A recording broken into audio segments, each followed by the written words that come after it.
अगर मैं तुम्हें कहूँ, एक ऐसी रोशनी भी होती है जो जिंदगी बचाती है, और अगर मैं ये कहूँ कि वो रोशनी आज रात अचानक गायब हो गई। पूरा गांव अंधेरे में डूब चुका है और एक छोटा सा बच्चा रिको अकेला उस रोशनी को वापस लाने निकाल चुका है, और जो कुछ उसके साथ होने वाला है उसके लिए कोई तैयार नहीं था। लुमारिया, रोशनी का गांव। यहाँ सब कुछ चमकता था, दरख्त, पानी, रात का आसमान, जैसे हर चीज में जादू भर दिया हो। मगर उस रात पहली बार एक हल्की सी करकर की आवाज सुनाई दी और रोशनी धीरे धीरे कम होने लगी। बच्चे रुक जाते हैं, लोग पैनिक में इधर उधर भागते हैं। फिर गांव के बीच में रखा ग्लो स्टोन, जो पूरी दुनिया की रोशनी का दिल था, एक झटके में खो गया, जैसे किसी ने उसे हवा में से छीन लिया हो। सब लोग डरते रहे, पर एक छोटा सा लड़का रिको आगे बढ़ आया। उसकी आंखों में दार था, पर हिम्मत ज्यादा। मैं जाऊंगा, उसने कहा। मैं ग्लो स्टोन वापस लाऊंगा। उसका टाइनी रोबोट बिपी बीच में घुस कर बोलता, मिशन एक्सेप्टेड। रिको और बिपी ने अपना सफर शुरू किया। पहले उन्हें गुजारना था फ्लोटिंग मेडो से, जहां पत्थर हवा में तैरते थे। जंगल का रंग नीला हो चुका था, हर चीज चमक रही थी, जैसे क्रोर्स छोटे सितारे जमीन पर गिर गए हो। ग्लो स्टोन को एक शैडो बीस्ट लेकर गया, पर वो चोर नहीं, सच कुछ और है।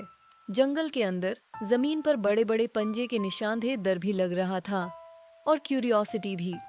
फिर अंधेरे से दो लाल आंखें चमकी। रिको एक कदम पीछे हुआ, पर भागा नहीं। शैडो बीस्ट गरजता है, जमीन हिलती है। रिको शाउट्स, हम तुमसे लड़ने नहीं आए। मैंने ग्लोस्टोन चोरी नहीं की, मुझे मजबूर किया गया। एक डार्क विज़र्ड ने, जो पहाड़ों के पार अपना फोर्ट्रेस बनाकर बैठा है। रिको बीस्ट के करीब आता है। अगर तुम बुरे नहीं हो तो चलो, हम साथ चलकर ग्लोस्टोन वापस लेते हैं। बीस्ट सर झुकाकर हाँ करता है। लंबे सफर के बाद वो पहाड़ों की चोटी तक पहुंचे। वहां एक तूत तारा जैसे चमकता कला किला था, डार्क विज़र्ड का घर। अंधेरा इतना घना था जैसे रोशनी अंदर जाके मर जाती हो। विज़र्ड ग्लो स्टोन का पावर अब्सॉर्ब कर रहा होता है।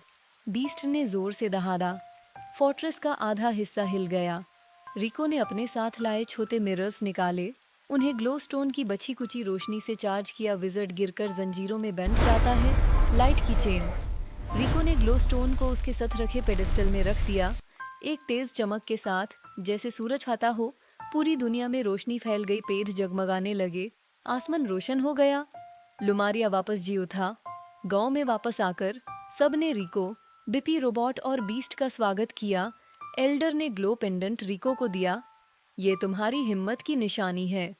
बीस्ट गायब हो जाता है, पर एक हल्की सी रोर हवा में रहती है। रिको आसमान की तरफ देखता है और मुस्कुराता है। जब तक हिम्मत है, अंधेरा कभी जीत नहीं सकता।